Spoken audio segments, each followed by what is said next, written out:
Thrissur കരിക്കാടും വേലൂരിലും excise പരിശോധനയിൽ അനധികൃത മദ്യം പിടികൂടി. സംഭവത്തിൽ രണ്ടുപേരെ കുന്നംകുളം റേഞ്ച് എക്സൈസ് സംഘം പിടികൂടി. പുതുച്ചേരിയിൽ നിന്ന് കുറഞ്ഞ വിലയ്ക്ക് മദ്യം കൂടിയ വിലയ്ക്ക് വിൽപ്പന നടത്തുന്ന ആളാണ് പിടിയിലായത്.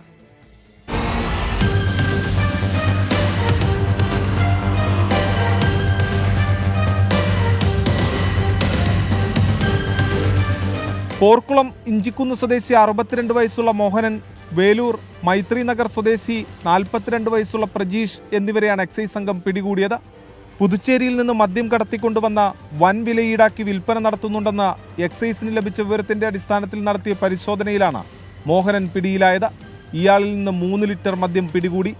ബൈക്കിൽ കൊണ്ടുവന്ന വൻ തുക ഈടാക്കി മദ്യം വിൽപ്പന നടത്തുന്നുണ്ടെന്ന എക്സൈസിന് ലഭിച്ച വിവരത്തിന്റെ അടിസ്ഥാനത്തിൽ നടത്തിയ പരിശോധനയിലാണ് 2.5 ലിറ്റർ ഇന്ത്യൻ നിർമ്മിത വിദേശ മദ്യവുമായി പ്രജീഷ് പിടിയിലായത്. ഇരുവരെയും വൈദ്യപരിശോധനയ്ക്ക് ശേഷം കോടതിയിൽ ഹാജരാക്കി റിമാൻഡ് ചെയ്തു. അസിസ്റ്റന്റ് എക്സൈസ് ഇൻസ്പെക്ടർമാരായ AC Joseph, PB Sunildas, Siddharthan, preventive officer CB Santhosh, civil excise officer Nivya George, Aruna എന്നിവരടങ്ങിയ സംഘമാണ് പ്രതികളെ പിടികൂടിയത്. 24 തൃശൂർ.